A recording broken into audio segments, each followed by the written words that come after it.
Evening candidates.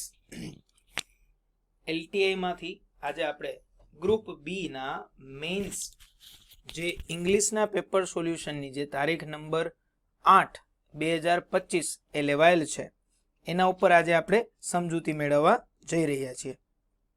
તો એનો જે પહેલો પ્રશ્ન છે એ આ મુજબ તમારી સ્ક્રીન ઉપર દેખાય છે કે ભાઈ the engine warning light blank for half an hour before blank the service station. તો અહીંયા આપણને છે ને પ્રશ્નમાં બે વસ્તુ આપેલી છે.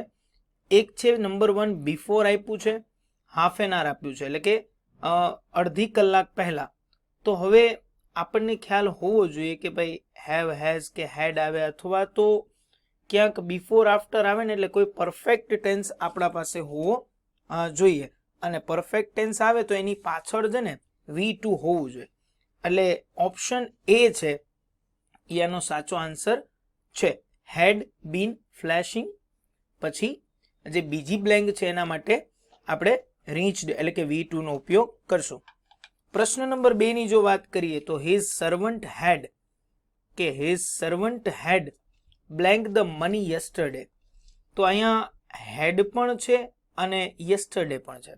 એટલે અહીંયા છે ને એક વિચાર એવો આવે કે ભાઈ પહેલા તો એલિમિનેશન મેથડથી આપણે ઓપ્શનને રિમૂવ કરી દઈએ. સ્ટેલ ન આવે, વેર સ્ટેલિંગ ન આવે, તો હવે સ્ટોલ અને સ્ટોલન આવે. એટલે આપણે જો ઓપ્શન સિલેક્ટ કરવા હોય તો હેડ સાથે V3 જાય એટલે આપણે સ્ટોલન છે અહીંયા આન્સરમાં લખીએ.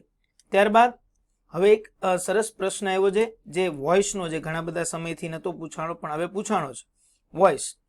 તો આમાં એને લખ્યું છે they have discussed all the details of the project. તો સૌથી પહેલા છે ને આપણું ઓબ્જેક્ટ છે ને all the details of the project ઈ આગળ આવવું જોઈએ. અને ડિટેલ્સ છે ને બહુવચન છે એટલે હેવ આવવું જોઈએ. એના સાથે બીન પ્લસ બીન પ્લસ V3. તો આવા ઓપ્શનમાં આપણે છે ને સૌથી પહેલા તો વેર ડન વાળું કાઢી નાખો, બરાબર. ઓલ ધ પ્રોજેક્ટ્સ નથી, પ્રોજેક્ટ છે એટલે સી પણ કાઢી નાખો.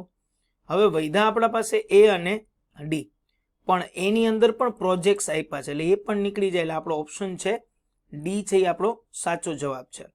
ત્યારબાદ પ્રશ્ન નંબર 4 ની જો વાત કરીએ તો એમાં પણ વન્સ અગેન પાછું વોઇસ આવ્યું છે. Who is creating this problem. તો સૌથી પહેલા તો હુ વાળું હોય ને એટલે સૌથી પહેલા બાય હુમ લાગે. બાય હુમ પછી હેલ્પિંગ વર્બ હોય એટલે બાય હુમ અને હેલ્પિંગ વર્બ એવું એક જ ઓપ્શનમાં મને દેખાય છે, જે છે ઓપ્શન નંબર સી. તમે બાકીમાં જોશો તો કે હુ હેઝ ના, એ ન આવે કારણ કે ઉપર ઇઝ છે, અહીંયા હેઝ ન આવે. એટલે option she is the right answer because ભાઈ WH પછી હેલ્પિંગ વર્બ આવે અને પછી બીંગ અને ક્રિએટેડ બે આપેલા છે એટલે કંઈ દુવિધા થવાની નથી. પ્રશ્ન નંબર 5 છે એ ડાયરેક્ટ ઇનડાયરેક્ટનો છે, નરેશન વાળું આપ્યું છે. હવે એમાં આપણને છે ને સૌથી પહેલા આપણે જોઈએ એટલે શું થાય કે ભાઈ આમાં કઈ વસ્તુ આવે એમ ન જોવાય. આપણે ખબર છે કે ભાઈ આ અસરેટિવ સેન્ટેન્સ છે એટલે આમાં બધામાં ધેટ આવશે. તમે જો બધામાં ધેટ આપેલું છે. હવે જોવાનું ક્યાં છે, આ આઈ છે એ ટીચર માટે છે અને હી કીધું છે આ લોકોએ, બધામાં હી આપ્યું છે. હવે આપણે જોવાનું છે વિલ સાથે, એટલે કે વિલ છે ને તમે એને કન્વર્ટ કરો ને ઇનડાયરેક્ટમાં એટલે વુડ થાય અને વુડ પછી V1 આવે.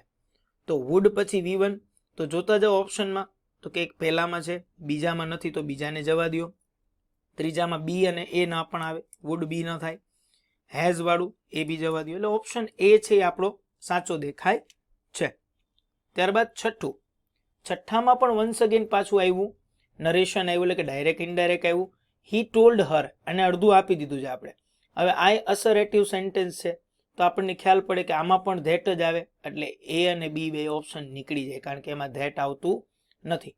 હવે રહી વાત આના જવાબની તો વોન્ટ છે એ V1 છે. તમે એનું ઇનડાયરેક્ટ કરો ને એટલે વોન્ટેડ થાય.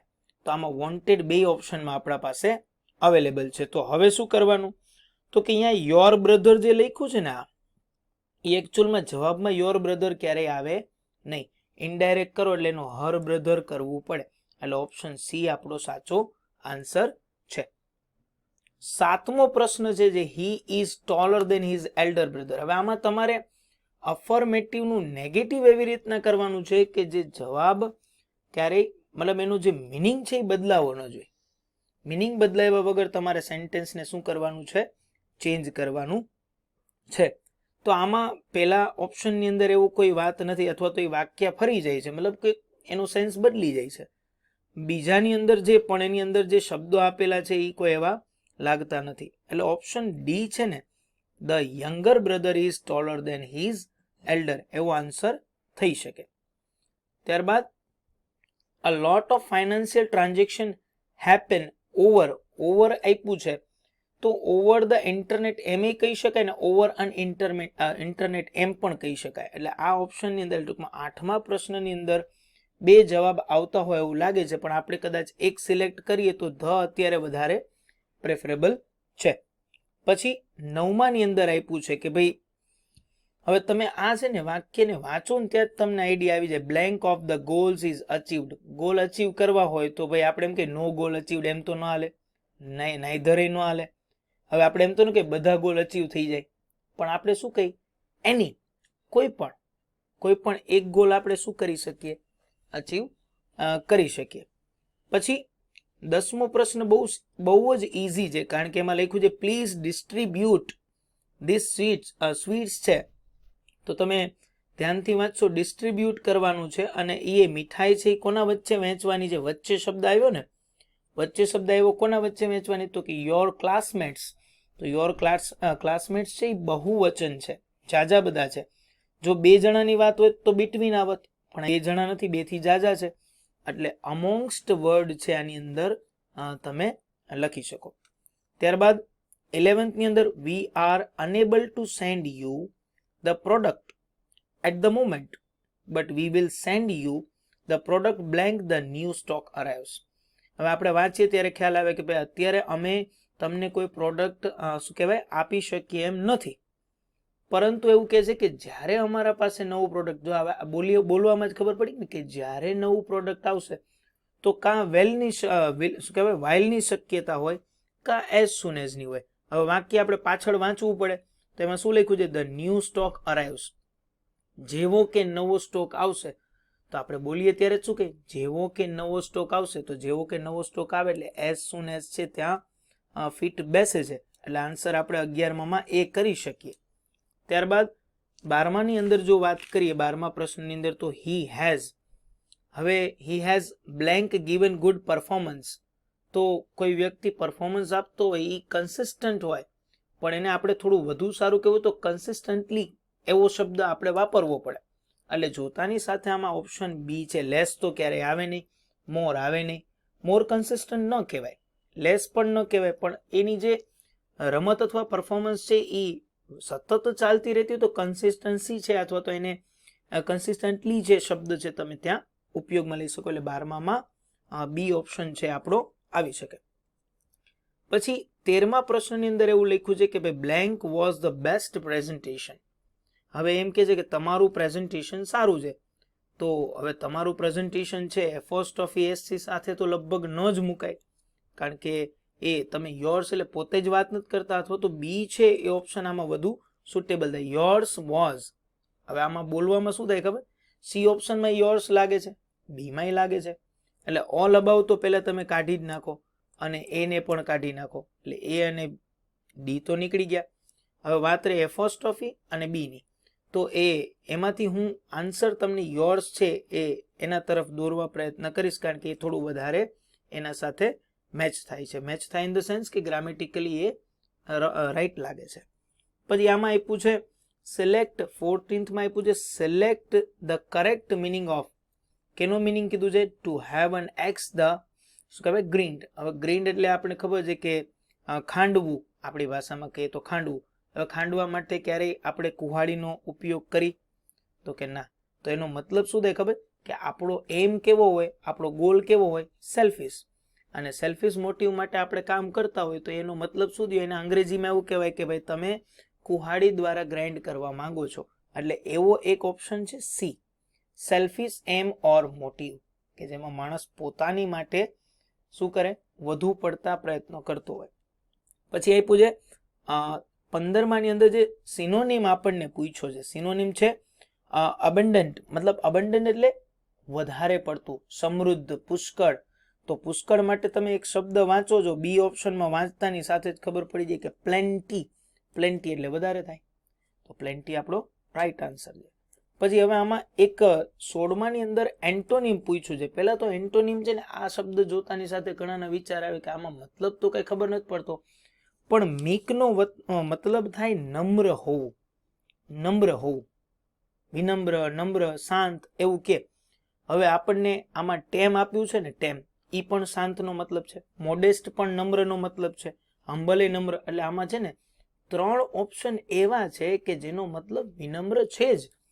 તો એક સી ઓપ્શન છે ને એ એગ્રેસિવ, એ એગ્રેસિવ વિનમ્ર ન હોય, એટલે આપણો સાચો આન્સર 16માં આવશે સી.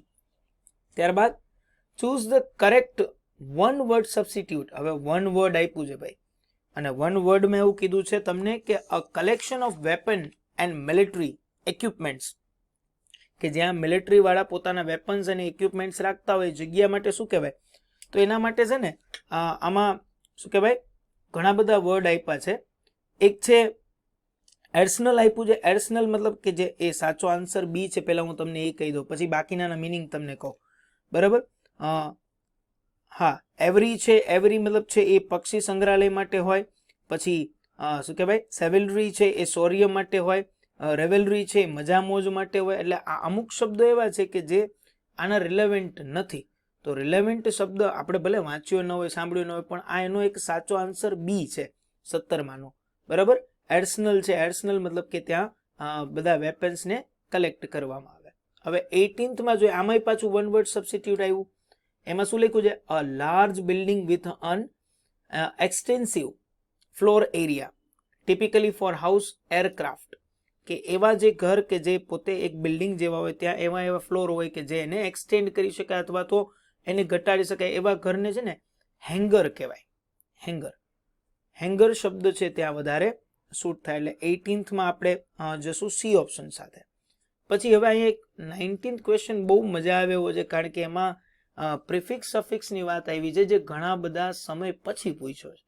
મોટાભાગે પ્રિફિક્સ સફિક્સ બહુ પૂછાણા નથી, પણ ઘણા સમય પછી આવ્યો છે. એમાં એવું કીધું છે, હી હેડ ટેકન ધ બ્લેન્ક, પછી લખ્યું છે કોઝન ઓફ સીકિંગ લીગલ એડવાઇસ. તો એમાં એને, હવે તમે શબ્દ સાંભળો ને, કોઝન એટલે ખબર પડી જાય પ્રિકોઝન. પ્રિકોઝન શબ્દ આપણે સાંભળીએ જ છીએ. મિસકોઝન ના આવે, એન નો આવે, એચ નો આવે, પણ પ્રિકોઝન શબ્દ આપણે વધારે પડતો શૂટ થાય. એટલે 19માની અંદર સી આવી શકે. ત્યારબાદ 20મો અને છેલ્લો પ્રશ્ન, પ્લીઝ ડુ નોટ કરીને બ્લેન્ક આપી છે the new water bottle at school. તો આપણે કોઈ એમ કે ભાઈ તમારે આ નવી, મહેરબાની કરી આ નવી પાણીની બોટલ તું ગુમાવતો નહીં અથવા ગુમાવીશ નહીં. તો મને આની અંદર ઓપ્શન છે ને એ અને સી વચ્ચે એક કન્ફ્યુઝન હતું, પણ એ કન્ફ્યુઝન બહુ સરળતાથી દૂર થઈ ગયું. એટલે આપણે અત્યારે એ ઓપ્શન સી સાથે જઈ શકીએ છીએ, લૂઝ, કે ભાઈ નવી બોટલ તું ગુમાવીશ નહીં, મહેરબાની કરી નવી બોટલ તું સ્કૂલે ગુમાવતો નહીં, એવું આપણે કહી શકીએ. તો આ 20 પ્રશ્નનું સોલ્યુશન છે.